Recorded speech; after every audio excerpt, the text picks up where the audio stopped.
Hello guys, good morning to my new video. इस वीडियो में हम बर्ड्स के नेम पे बातें करने वाले हैं। आज मैंने आप सबके लिए 5 वर्ड्स चुने हैं जिनका इंग्लिश में और स्पेनिश में मैं आपको नाम बताऊंगा। क्या कहते हैं, इंग्लिश में हम इसको स्पैरो कहते हैं, बट स्पेनिश लैंग्वेज में हम इसको गौरियन कहते हैं और इसको हम हिंदी भाषा में चिड़िया कहते हैं। और इसको तो आप जानते ही होंगे, इसे हम तोता कहते हैं, इंग्लिश में इसे हम पैरट कहते हैं और स्पेनिश लैंग्वेज में हम इसे लॉरो कहते हैं। लॉरो स्पेनिश लैंग्वेज में हम इसे लॉरो कहते हैं।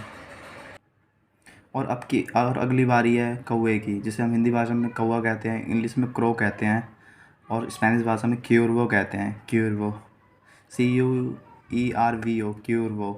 थोड़ा यूनिक नेम है इसका स्पेनिश में। तो चलिए अब आगे चलते हैं। और ये हमारा राष्ट्रीय पक्षी मोर है, जिसे हम इंग्लिश में पिकॉक कहते हैं और स्पेनिश लैंग्वेज में पैवो रियल कहते हैं।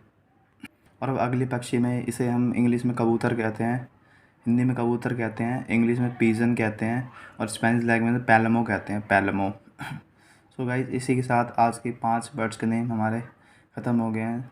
आपको अगर वीडियो अच्छी लगी हो तो इसको लाइक करें और सब्सक्राइब करें चैनल को। Thank you guys.